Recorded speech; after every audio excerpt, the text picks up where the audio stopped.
안녕하세요. 요즘 파주의 임현주 이상은입니다. 네, 맑은 하늘이 정말 좋은 가을입니다. 어제 네. 제가 저희 그 신문사 피아노 콩쿠르 우승자들한테 트로피랑 상장을 이제 전달한다고 네. 하는데 하늘에 구름이 막 뭉게뭉게인데 꼭 그림이죠, 그림. 예, 어린 애들이 막 장난치고 노는 것 같은 이런 생각인 거예요. 그래서 도와주시는 같이 가셨던 분도 차 안에서 같이 그림 그리고 싶어 뭐 이런 생각이 절로 나게끔 예, 하늘이 우리 마음을 뺏어가네요. 너무 멋있습니다. 이런 대한민국에 태어난 게 행복합니다. 행복 안 해요? 행복합니다. 네, 맞장구를 쳐줘야지. 네. 언제 그렇게 무더웠냐는 듯이 요즘에는 이제 정말 겨울이 다가오는 것 같은 느낌까지. 외투를 안 입으면은 추운. 네. 어제 저녁은 괜찮았는데 그 전날 저녁은 정말 싸했어요. 그래. 제가 10시 넘어 퇴근하는데 아니 이게 뭐지? 큰일 났네요. 제가 이렇게 입고도 추워갖고 막 이럴 정도였어요. 진짜 하루가 다르게 지구가 공전하는 단어를 못 찾겠어. 공전하는 거죠? 네. 그 기후 네. 이번에 뭐 기후 위기. 네. 파주에서 준비하고 계신 거 소개 한번. 일단 이제 그 기후 위기에다가 뭐 가을비가 여름 장마처럼 내리지를 않나. 네. 올 여름 장마는 또 길질 않았나. 또 지금 배추가 속이 안 차고 물러지고 있지 않나. 뭐 하여간 뭐죠? 미국에서는 추운 지방에 막 몇십 도 올라가고 뭐 중국에는 홍수가 나서 댐이 무너진다 어쩌고 그러고 있는데요. 이런 기후 위기가 예전에는 좀 기후 위기 하면 막 이렇게 주변에 떠도는 단어라고 생각했는데 올해는 정말 실감이 되고 그래서 시민인 그러니까 나부터 그다음 우리 시민이 뭔가 할 수 있는 것부터 해 나가야 되지 않을까 이런 생각이 들어서 이제 햇빛 발전 협동조합을 만들었어요. 네네. 그래서 뭐가 좀 만들어졌네요. 네. 이쁘게. 네. 이미 창립했습니다. 10월 그러니까 3일. 지난번에 소개도 잠깐 했었죠. 네네. 하늘이 열린 날 파주해가 떴습니다. 그래서 저희 협동조합 이름이 파주해거든요. 네네. 파주해 시민발전 협동조합인데 여기에 이제 출자금 10만 원씩 뭐 100만 원씩 가입하시면 연말에 이제 전기 접근보다 높은 이자잖아요. 5% 정도의 이제 배당금을 주려고 하고 있습니다. 그리고 그렇게 하기 위해서는 이제 그 빌딩의 옥상이나 공공부지나 공공 건물의 옥상에 이제 태양광 발전소를 지어서 발전을 많이 하고 전기를 팔아서 이제 수익을 내고 이렇게 해서 재생에너지 비율을 높이려고요. 지금 우리나라 6%밖에 안 되거든요. 그런데 독일은 몇 프로인지 아세요? 40%예요. 근데 6%밖에 안 된다니까요. 그러니까 이게 지금 이 탄소 중립 선언하고 뭐 어떻게 쓰지? 편지. 잠깐만. 편지. 여보세요? 네네네네. 지금 무슨 영상 뉴스 찍다가 지금 전화 받았어요. 예. 네네. 그럼 제가 전화 드릴게요. 네. 잠깐만. 내가 이 핸드폰 뭐가 문제인지. 이 전화번호도 지워져가지고. 오케이. 편집? 네. 기후위기가 심각해지면서 어디까지 얘기했나? 모르겠는데? 하여간 우리나라는 이제 재생에너지 비율이 전체 에너지 6%밖에 안 돼요. 그리고 이제 독일은 40%인데 이 정부의 태양광 발전에 대한 그 메리트도 예전에는 이제 킬로와트당 뭐 680원에 이제 그러니까 태양광으로 발전한 거를 680원에 사줬다고 하면 지금은 180원까지 떨어진 거예요, 이게. 그러니까 이후에 이제 이 말하자면 태양광이나 재생에너지 발전을 하는데 수익을 확실히 보장해줘야 기업주들이 뭐 이제 시민이나 사업주가 이제 뛰어들 거 아닙니까? 그런데 그 보장도를 점점점 낮춰왔기 때문에 태양광이 이게 급속하게 확산이 안 되고 있어요. 그런데 기후 위기를 극복하기 위해서 우리가 뭘 하겠습니까? 핸드폰, 뭐 전기를 안 쓰고는 못 살기 때문에 전기를 우리 손으로 내가 쓸 전기 내가 만들자라는 모토 하에 이제 햇빛 발전 협동조합을 만들었습니다. 여러분 많은 관심 가져주시고요. 그럼 이거 얼마나 출자금을 모을 예정이 있어요? 6천만 원까지 지금 한 3천만 원 모였는데요. 벌써요? 네. 오. 근데 그 이상으로 지금 대기하고 있는데 문제는 한 사람이 전체 총 출자액의 30%를 넘을 수가 없잖아요. 그래서 누가 3천만 원 하겠다고 하는데 그러면 출자금이 1억이 모여야지 이분이 출자를 할 수 있는데 그렇게 안 되니까 그래서 지금 3,370만 원으로 이제 등록을 했습니다. 근데 이게 배당 이거 고정 배당이에요? 아니죠. 수익을 나눠주는 거니까, 네네. 그런데 수익에 이 정도를. 네, 그렇죠. 그래서 그거를 많이 이렇게 써놓고 고민을 했어요. 그래서 써놓고 수익이 안 나면 어떡하냐. 그럼 우리가 이제 뭐죠?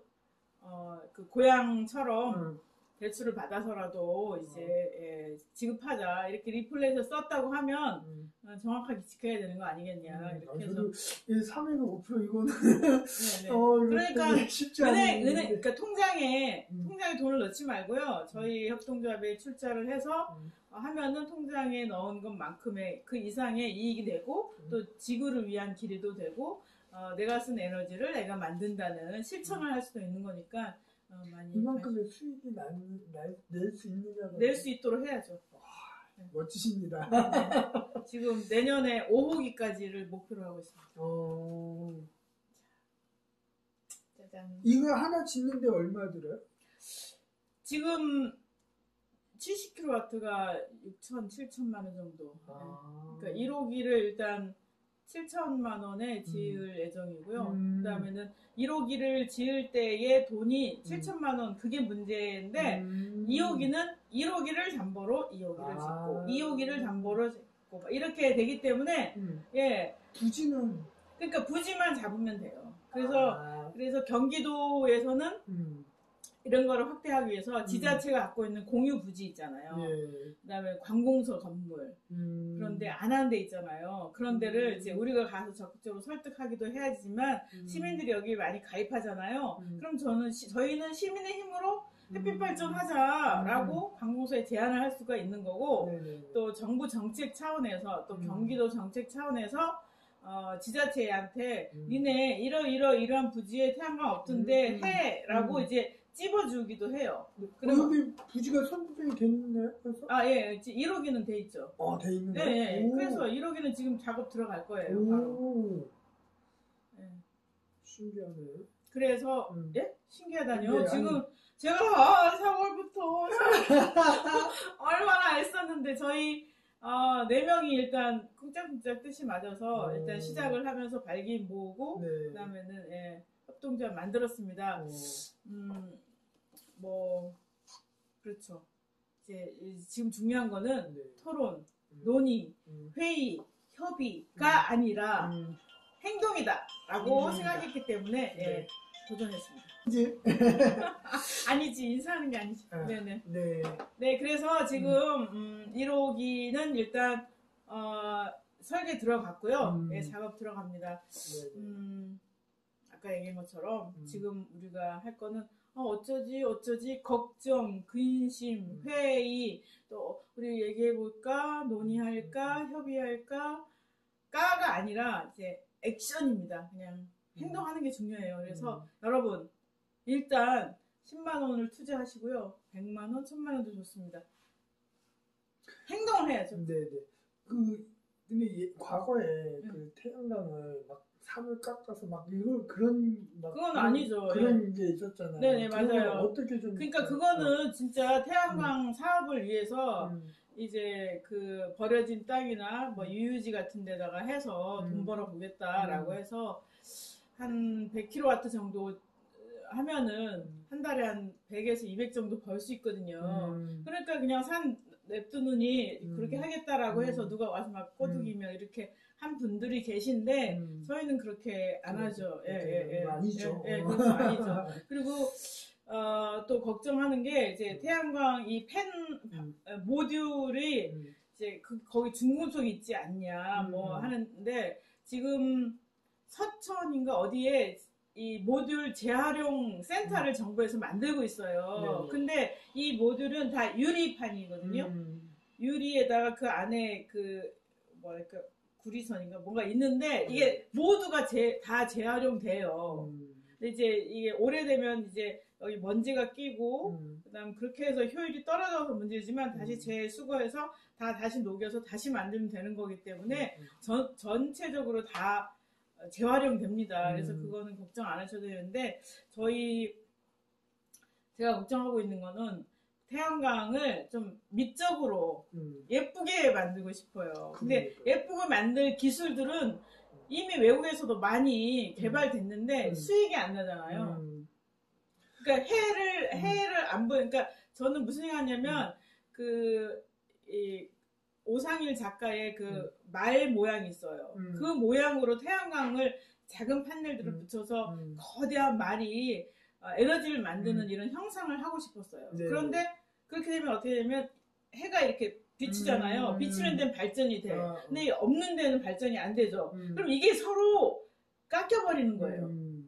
그러니까 발전이 되는 것만 하게끔 해야지 발전되는 데와 안 되는 면이 같이 한 인버터에 연결되면 전기 생산 자체가 플러스 마이너스 깎여버리니까 그래서 효율도 떨어지고 그다음에는 수익성도 떨어지고 그래서 시도가 안 되는데 지금은 이제 많은 데서 지금 이런 뭐 수익성 문제가 아니다라고 해서 접근하는 분들이 많아요. 그래서 저희가 예술가님들 모셔서 그 태양광 발전 이거를 좀 예쁘게 예술적으로 접근해 봤으면 좋겠다라고 해서 저도 이런저런 고민을 많이 하고 있습니다.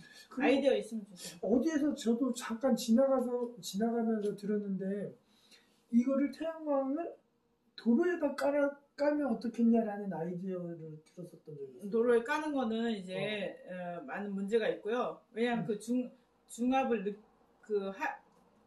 견뎌야 되잖아요. 그러니까 이제 그 고속도로 제 생각은 뭐냐면 고속도로 좌우에 그 방음벽을 하잖아요. 근데 지금은 수직 면에도 태양광이 되게끔 기술이 발전됐으니까 그 방음벽에 태양광을 했으면 좋겠고 또 지금도 어느 동네 하고 있던데 이렇게 이제 동그랗게 아치형으로 만든 데 있잖아요. 아치형으로 만드는 그 도로 이제 방음벽 같은 경우도 이제 태양광이 가능하고 그다음 고양시 같은 경우도 제2자유로 그 벽면 위에다가 이렇게 태양광을 설치를 했습니다. 그러니까 지금 우리나라가 도로가 엄청 많은데 도로 위에 태양광만 설치를 해도 지금 재생에너지 비율을 10%대로 올릴 수 있지 않을까.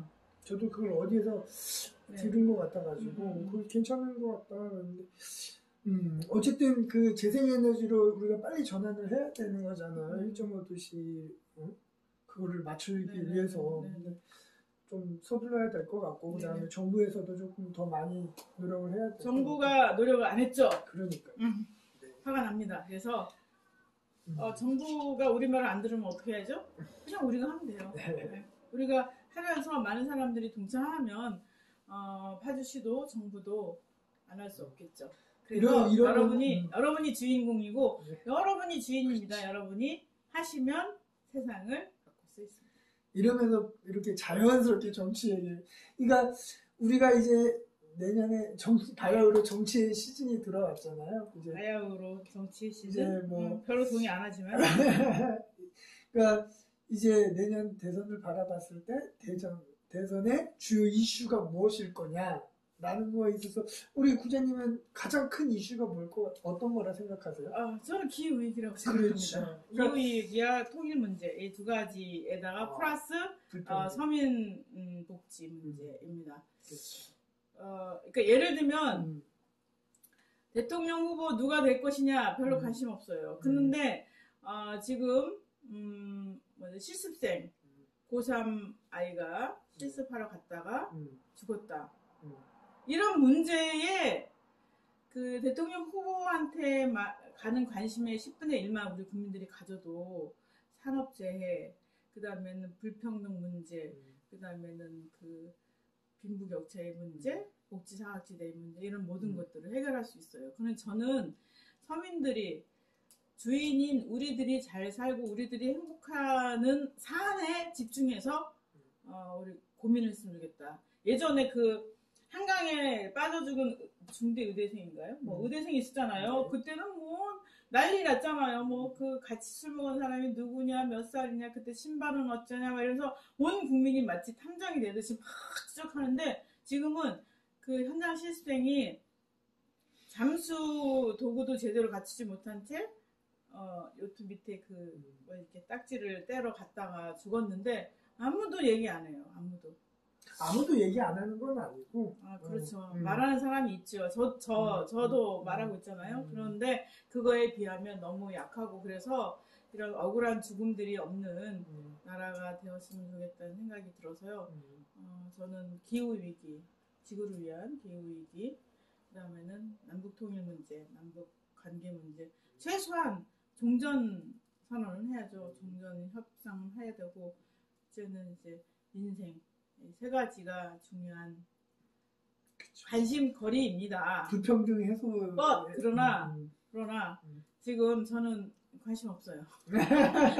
대통령 누가 되는지. 그래도 지금 관심 없다고 어쨌든 각각의 뭐 당들이 이제 뭐 경선을 통해서 하나하나 후보군들이 이렇게 좀 선정이 되고 있잖아요. 네. 뭐 민주당 쪽에서는 이재명 후보가 네. 됐고, 그 국민의힘은 어떻게 보시나요? 홍준표나 윤석열이나. 저는 토론을 안 봐서 모르겠네요. 안 보셨어요? 한 번도? 네. 아유, 너무 재밌습니다. 아, 그래요? 그냥 개그 콘서트 보는 것 같아요. 그럴 시간이 없습니다. 네. 그리고 뭐 저희 뭐 정의당 같은 경우에도 이제 심상정 후보가 나왔고, 이제 또 안철수 후보도 나올 것 같다라는 또 그래요? 기사가 뭐 어쨌든 지지율 조사에서 나오더라고요. 그래서 그것들이 그러니까 아까 뭐 말씀하셨던 그 민생, 왜 그런 것들이 계속적으로 반복이 되느냐라는 거죠. 그런 사고들이. 문제가 뭔 것 같아요? 시민들의 의식인가요? 뭐 어떤 거라 생각하세요? 아니, 저한테 답을 묻는 겁니까? 아니, 그러니까 이런 것들이 어쨌든 계속적으로 반복이 되잖아요. 뭐 어떻게 보세요? 저는 아니 제가 먼저 얘기하기는 좀 그렇고. 왜요? 얘기하세요. 저는 그게 정치가 제대로 역할을 못하기 때문에 그렇지 않는가라는 생각을 하거든요. 그러니까 뭐 아시다시피 중대재해기업법에 대한 부분의 처리에 있어서도 그렇고, 다양한 법안들이 말 그대로 그런 미연에 방지할 수 있는 것들이 여러 가지 뭐 정치적인 상황이나 뭐 그것 때문에 못하게 되는 거죠. 네네네. 그게 가장 저는 궁극적인 문제라고 보는 거죠. 네네네. 거기서 가장 또 하나는, 그럼 정치에 뭐가, 우리 국장님이 생각하는 정치의 가장 큰 문제점은 뭐라고 생각하세요? 어제 뭐 오늘 정치 얘기 조금만 근데 하면. 잠깐, 그게 아니라 제가 요새 정치에 별로 관심이 없어서. 근데 하여간 그 중요한 거는 김대중 대통령도 얘기했지만, 네. 불의, 그다음에는 부조리, 불합리, 네. 그다음에 잘못된 거, 이런 거 볼 때 욕이라도 해야 되는 거예요. 그렇죠. 자기 소리를 내야 되고 자기 의견을 표명하고 이런 것에서부터 저는 해결될 수 있다고 생각하는데, 저는 이번에 파주시장 문제를 보면서 네. 참 약간 슬픈 거예요. 만약 파주 시민들이 의식이 왜 이래, 이런 어떤 반응을 가진 사람들로 꽉 차 있는 파주 시민이었다고 하면, 그런 여건에 있는 사람이라면 출마를 안 했을 것이고, 또 만약 출마를 해서 당선이 됐다 손 치더라도 자기 관리를 더 철저히, 그냥 대충대충 넘어가는 게 아니라 더 철저히 했을 것이고 그렇잖아요. 그리고 그렇다고 하면 공무원들이 시장을 위해서 탄원서로서는 이제는 어처구니 없는 일은 없지 않겠어요? 그래서 저는 시민의식이 가장 큰 키라고 생각하고요. 근데 그 시민의식을 높이거나 아니면은 표현이 가능할 수 있게끔 하는 제도에 대한 얘기를 또 한편으로 해야겠죠. 그렇죠. 저는 그거를 그게 시민의 문제만은 아니다. 라고 생각이 들죠. 그래서 이 양면을 지금 봐야 된다. 우리 국장님이 말씀하시는 그 시민의식의 함양 너무 좋거든요. 근데 그게 정치 제도적으로 그걸 잘 구현할 수 있는 시스템인가? 저는 그게 룰이 잘못됐다라고 생각을 하는 거죠. 그러니까 그 룰을 어떻게 바꿀 것인가라는 고민을 할 때가 되지 않았나라는 생각을. 고민을 옛날부터 했죠. 그 어떤 게 뭐 어떻게 저는 중대 선거구제로 가야 되고 의원 내각제로 가야 된다고 생각합니다. 그리고 광역 지방의 지방자치 그러니까 뭐라 그래야지? 그러니까 지방자치 연방제 광역 지방 연방제로 그러니까 예를 들면 제주도 그다음에 경상 뭐 연방제 이렇게 미국처럼 이렇게 몇 개의 주가 이렇게 되고 북한도 하나의 주가 되는 거죠. 그렇게 되면 통일이라는 과정도 어렵지 않게 막 무슨 1대1로 딱 어떻게 이런 게 아닌 문제로 접근할 수 있다라고 생각했기 때문에 저는 이렇게 생각하고 있고요. 이것을 위해서는 일단 헌법을 개정해야겠죠. 네. 저는 이런 세 가지인데 딴 사람들은 의원 내각제에도 별로 안 좋게 생각하는 것 같더라고요. 저도 궁극적으로 가야 할 바는 의원 내각제로 가는 게 맞다라고 하는데 좀 과정은 있을 필요가 있을 것 같아요. 그러니까 우선은 내각제 전적으로 가기 전에 위원 집정부로 우선 단계를 거쳐서 가는 게 낫지 않을까라는 생각이고 그거 가기 전에 저는 지금 당장 할 수 있는 게 저는 결선 투표를 도입을 하는 게 저는 어쨌든 지금의 정치 구조가 어쨌든 양당 구조인 거잖아요. 그러다 보니까 이게 서로가 양당이 서로를 뜯기 위한 정치가 돼버리는 거죠.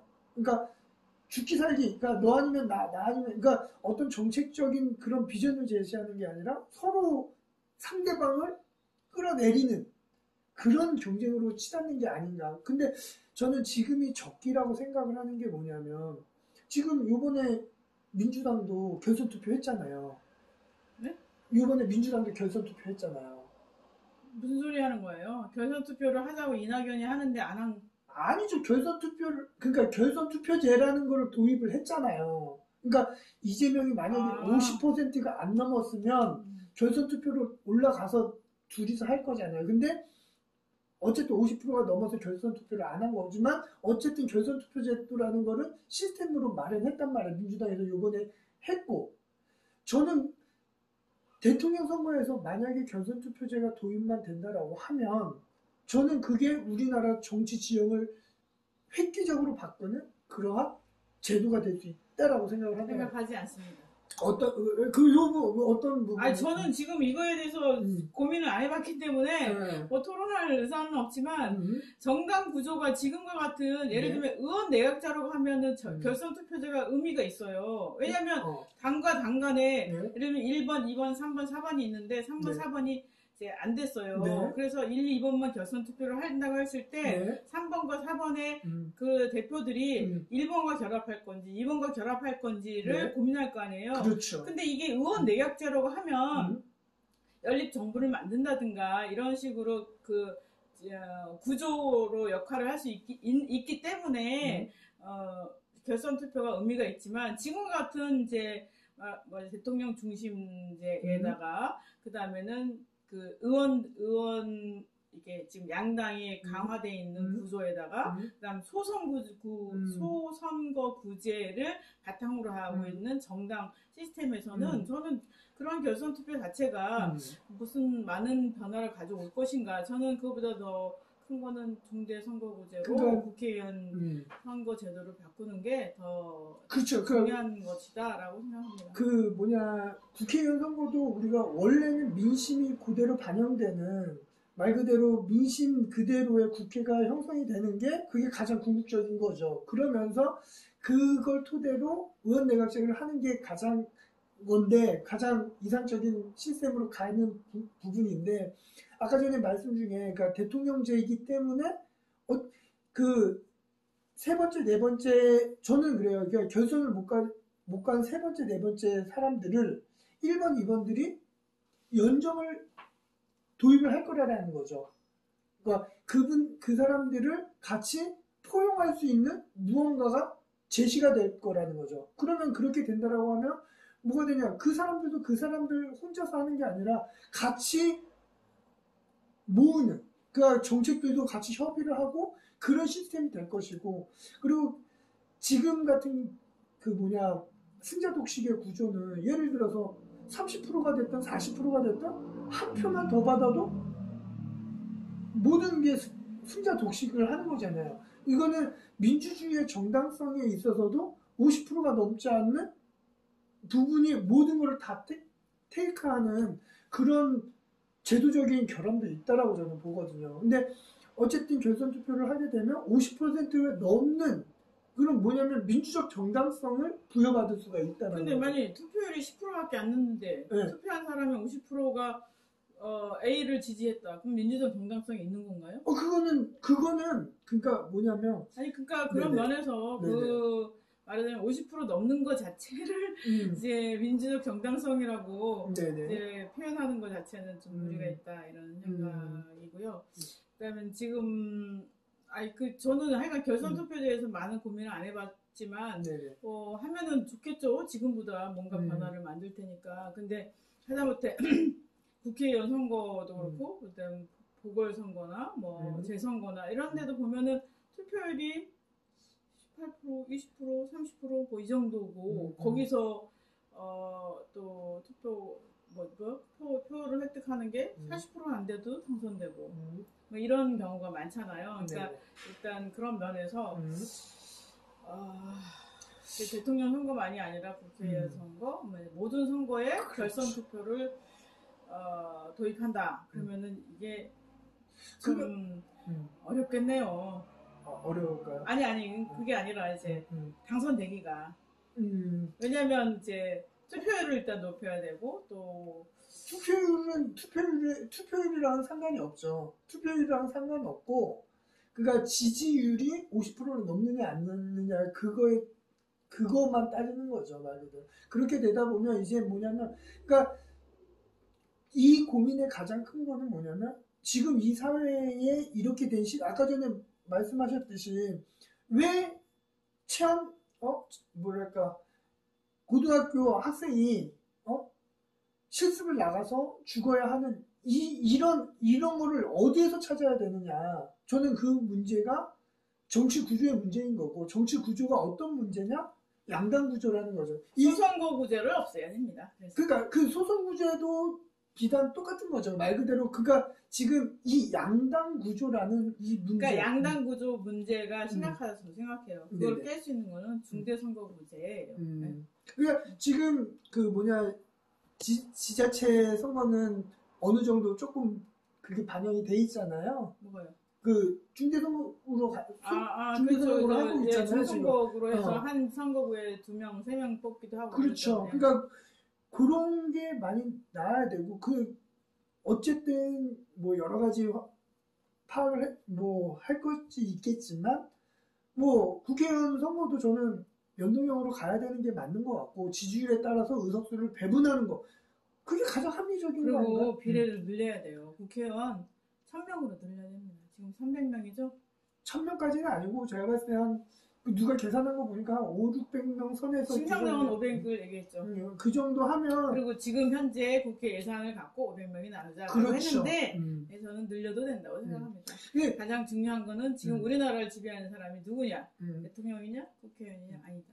관료다. 그렇죠. 그리고 관료들을 모피아. 그렇죠. 관료들을 견제할 수 있는 게 선출직인데 그 선출직을 선출한 그 룰 자체가 그 기득권을 공고하는, 그래서 지금이 적기라고 하는 게 왜 그러냐면, 지금 민주당이 180석을 갖고 있단 말이에요. 근데 그 대통령 결선 투표제를 도입하는 게 그러더라고요. 전문가들이 헌법 개정 사항이다. 그리고 한쪽에서 헌법 개정 사항이 아니다라고 하더라고요. 근데 저도 보니까 대통령 선거에 대한 부분 헌법에 4개 조항으로 되어 있는데 이건 헌법에 위배되지가 않더라고요. 모르겠어요. 헌법에 어떻게 나와 있냐면 비밀 보통 이렇게 4개 선거로 대통령을 뽑는다고 두 번째 항에 뭐가 있냐면 이런 게 있어요. 그러니까 대통령 선거를 했는데 동수가 될 때에는 국회에서 그걸 한다, 선출한다 이렇게 나와 있어요. 그러니까 대통령 선거를 했는데 진짜 1자리까지 똑같았을 때 그럴 때는 국회에서 선출한다라고 그렇게 두 번째 항목이 나와 있거든요. 그것 때문에 이게 헌법 결선 투표가 이거랑 이게 배치가 된다라고 해서 헌법을 개정을 해야 된다라는 쪽의 논리가 있는 거고, 한쪽은 그게 아니라 공직선거법이나 아니면 대통령 결선제에 대한 법률을 새롭게 제정을 해서 결선제를 도입을 해도 된다라는 그런 게 있거든요. 근데 저는 공직선거법을 개정을 했다던가 아니면 대통령 결선제에 대한 법률을 제정을 한다라고 하면 그래서 지금이 적기라고 하는 게 민주당이 지금 잡고 있는, 거기다가 이재명이 개혁적인 성향의 후보잖아요.